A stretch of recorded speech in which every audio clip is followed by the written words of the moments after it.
जय गुरु जी। संगत जी, ओम नमः शिवाय। शिव जी सदा सहाय। ओम नमः शिवाय। गुरु जी सदा सहाय। ओम नमः शिवाय। शिव जी सदा सहाय। ओम नमः शिवाय। गुरु जी सदा सहाय। संगत जी, मैं शिव महापुराण रुद्र संहिता का चतुर्खंड पढ़ने जा रही हूँ। देवताओं द्वारा स्कंद का शिव पार्वती के पास लाया जाना, उनका लाड़ प्यार देवों के मांगने पर शिव जी का उन्हें तारक वध के लिए स्वामी कार्तिकेय को देना, कुमार की अध्यक्षता में देव सेना का प्रस्थान, महिसागर संगम पर तारकासुर का आना और दोनों सेनाओं में मुठभेड़, वीरभद्र का तारक के साथ घोर संग्राम, पुनः श्रीहरि और तारक में भयानक युद्ध। वंदे वंदनतुष्ट मान समाप्ति प्रेम प्रियम प्रेमदम पूर्णापूर्णकरम प्रपूर्णा निखिलैश्वर्यकवासं शिवं सत्यमयं त्रिसत्यविभं सत्यप्रियं सत्यदं विष्णुब्रह्मनुतं स्वकीयकृपयोपात्ताकृतिशंकरम्। वंदना करने से जिनका मन प्रसन्न हो जाता है, जिन्हें प्रेम अत्यंत प्यारा है, जो प्रेम प्रदान करने वाले पूर्णानंद में भक्तों को अभिलाषा पूर्ण करने वाले संपूर्ण ऐश्वर्यों को एकमात्र आवास स्थान और कल्याण स्वरूप है, सत्य जिनका श्री विग्रह है, जो सत्यमय है, जिनका ऐश्वर्य त्रिकाल बाधित है, जो सत्यप्रिय और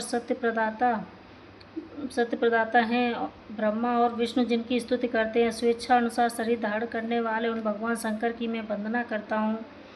श्री नारद जी ने कहा, देवताओं का मंगल करने वाले देव परमात्मा शिव तो सर्वसमर्थ हैं। आत्मा राम होकर भी उन्होंने जिस पुत्र की उत्पत्ति के लिए पार्वती के साथ विवाह किया था, उनके यह पुत्र किस प्रकार उत्पन्न हुआ है तथा तारकासुर का वध कैसे हुआ। ब्राह्मण, मुझ पर कृपा करके यह सारा वृतांत सुनाइए। वृतांत पूर्ण रूप से वर्णन कीजिए। इसके उत्तर में ब्रह्मा जी ने कथा प्रसंग सुनाकर कुमार के गंगा से उत्पन्न होने तथा कृतिका आदि 6 स्त्रियों द्वारा उनके पाले जाने, उन 6 की संतुष्टि के लिए उनके 6 मुख धारण करने और कृतिकाओं द्वारा पाले जाने का कारण उनका कार्तिकेय नाम होने की बात कही है। तदनंतर उनके शंकर गिरिजा की सेवा में लाए जाने की कथा सुनाई। फिर ब्रह्मा जी ने कहा, भगवान शंकर ने कुमार को गोद में बैठाकर अत्यंत स्नेह किया। देवताओं ने उन्हें नाना प्रकार के पदार्थ, विद्याएं, शक्ति और अस्त्र शस्त्र आदि प्रदान किए। पार्वती ने हृदय में प्रेम समाता नहीं था। उन्होंने हर्षपूर्वक मुस्कुराकर कुमार को परमोत्तम ऐश्वर्य प्रदान किया, साथ ही चिरंजीवी भी बना दिया। लक्ष्मी ने दिव्य संपत्ति तथा एक विशाल एवं मनोहर हार अर्पित किया। सावित्री ने प्रसन्न होकर सारी सिद्ध विद्याएं प्रदान की। मुनि श्रेष्ठ, इस प्रकार वहाँ महोत्सव मनाया गया। सभी के मन प्रसन्न थे। विशेषतः शिव और पार्वती के आनंद का पार नहीं था। इसी बीच देवताओं ने भगवान शंकर से कहा, प्रभु, यह तारकासुर कुमार के हाथों ही मारा जाने वाला है, इसीलिए ही यह पार्वती परिणय तथा कुमारोत्पत्ति आदि उत्तम चरित्र घटित हुआ है। अतः हम लोगों के सुखार्थ उनका काम तमाम करने हेतु कुमार को आज्ञा दीजिए। हम लोग आज ही अस्त्र शस्त्र से सुसज्जित होकर तारक को मारने के लिए रण यात्रा करेंगे। ब्रह्मा जी कहते हैं, मुनि यह सुनकर भगवान शंकर का हृदय दयार्द हो गया। उन्होंने उनकी प्रार्थना स्वीकार करके उसी समय तारक का वध करने के लिए अपने पुत्र कुमार को देवताओं को सौंप दिया। फिर तो शिव जी की आज्ञा मिल जाने पर ब्रह्मा, विष्णु आदि सभी देवता एकत्र होकर गुहे को आगे करते हुए तुरंत ही उस पर्वत से चल दिए।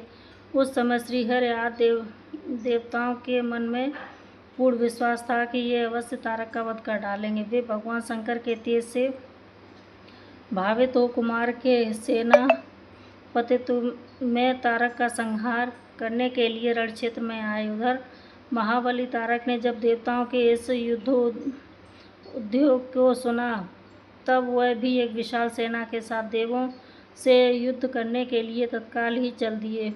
उनकी यह विशाल वाहिनी को आते देख देवताओं को परम विस्मय हुआ। फिर तो वे बलपूर्वक बारंबार सिंहनाद करने लगे। इसी समय तुरंत ही भगवान शंकर की प्रेरणा से विष्णु आदि संपूर्ण देवताओं के प्रति आकाशवाणी हुई। आकाशवाणी ने कहा, देवगण, तुम लोग जो कुमार के अधिनायकत्व में युद्ध करने के लिए उद्यत हों, उससे तुम संग्राम में दैत्यों को जीतकर विजयी होगे। ब्रह्मा जी कहते हैं, मुनि, इस आकाशवाणी को सुनकर सभी देवताओं का उत्साह बढ़ गया, उनका भय जाता रहा और वे वीरोचित गर्जना करने लगे। उनकी युद्ध कामना बलवती हो उठी और वे सब के सब कुमार को अग्रणी बनाकर बड़ी उतावली के साथ महिसागर संगम को गए।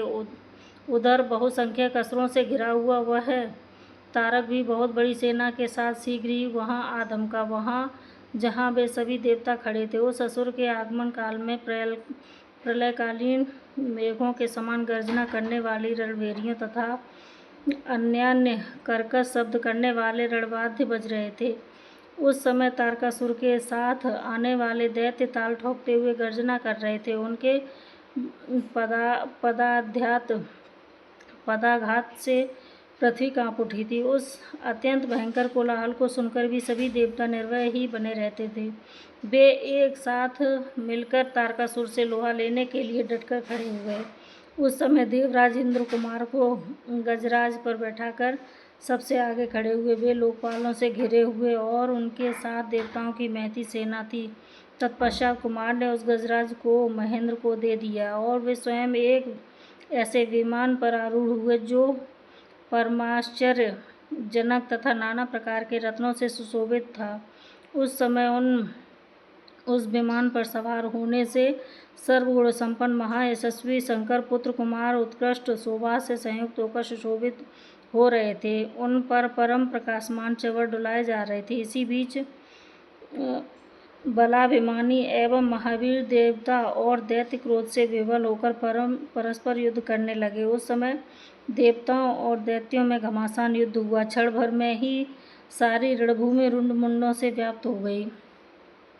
तब महाबली तारकासुर बहुत बड़ी सेना के साथ देवताओं से युद्ध करने के लिए वेग पूर्वक आगे बढ़ा। उस रण दुर्मद तारक को युद्ध की कामना से आगे बढ़ते देखकर इंद्र आदि देवता तुरंत ही उसके सामने आए। फिर तो दोनों सेनाओं में महान कोलाहल होने लगा। तत्पश्चात देवों और असुरों का विनाश करने वाला ऐसा द्वंद्व युद्ध प्रारंभ हुआ, जिसे देखकर वीर लोग हर्षोत्फुल्ल हो गए और कायरों के मन में भय समा गया। इसी समय वीरभद्र कुपित होकर महाबली प्रथम गणों तथा वीराभिमानी तारक के समीप आ पहुंचे। वे बलवान गणनायक भगवान शिव के कोप से उत्पन्न हुए थे, अतः समस्त देवताओं को पीछे करके युद्ध की अभिलाषा से तारक के सम्मुख डट गए। उस समय प्रथम गणों तथा सारे असुरों के मन में परमोल्लास था तथा उन महासमर में परस्पर गुत्थम-गुत्थ होकर जूझने लगे। तदनंतर वीरभद्र ने तारक का भयानक युद्ध हुआ। इसी बीच असुरों की सेना रण से विमुख हो भाग चली। इस प्रकार अपनी सेना को तितर-बितर हुई देख उनका नायक तारकासुर क्रोध से भर गया और 10,000 भुजाएं धारण करके सिंह पर सवार हो गया। देवगणों को मार डालने के लिए वेग पूर्वक उनकी ओर झपटा। वह युद्ध के मुहाने पर देवों तथा प्रथम गणों को मारकर गिराने लगा। तब प्रथम गणों के नेता महाबली वीरभद्र उनके उस कर्म को देखकर उनका वध करने के लिए अत्यंत कुपित हो उठे। फिर तो उन्होंने भगवान शिव के चरण कमल का ध्यान करके एक ऐसा श्रेष्ठ त्रिशूल हाथ में लिया जिसके तेज से सारी दिशाएं और आकाश प्रकाशित हो उठे। इसी अवसर पर महान कौतुक प्रदर्शन करने वाले स्वामी कार्तिकेय ने तुरंत ही वीरबाहु द्वारा कहलाकर उस युद्ध को रोक दिया। तब स्वामी की आज्ञा से वीरभद्र उस युद्ध से हट गए। यह देखकर असुर सेनापति महावीर तारक कुपित हो उठे। वह युद्ध कुशल तथा नाना प्रकार के अस्त्रों का जानकार था तथा देवताओं को ललकार कर उन पर बाणों की वृष्टि करने लगा। इस समय बलवानों में श्रेष्ठ असुरराज तारक ने ऐसा महान कर्म किया कि सारे देवता मिलकर भी उनका सामना न कर सके। वह भयभीत देवताओं को यूं पिटते हुए देखकर भगवान अच्युत को क्रोध हो आया और वे शीघ्र ही युद्ध करने के लिए तैयार हो गए। उन भगवान श्रीहरि ने अपने आयुध सुदर्शन और सारंग धनुष को लेकर युद्ध स्थल में महादैत्य तारक पर आक्रमण किया। मुनि तदनंतर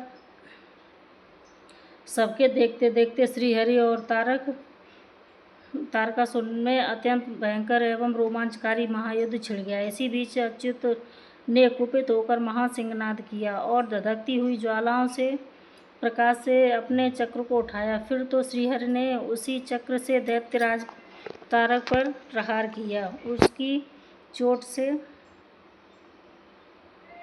अत्यंत व्यथित होकर वह असुर पृथ्वी पर गिर पड़ा, परंतु वह असुर नायक तारक अत्यंत बलवान था, अतः तुरंत ही उठकर उस दैत्यराज से अपनी शक्ति के चक्र के टुकड़े टुकड़े कर दिए। मुनि भगवान विष्णु और तारकासुर दोनों बलवान थे और दोनों में अगाध बल था, अतः युद्ध स्थल में वे परस्पर जूझने लगे।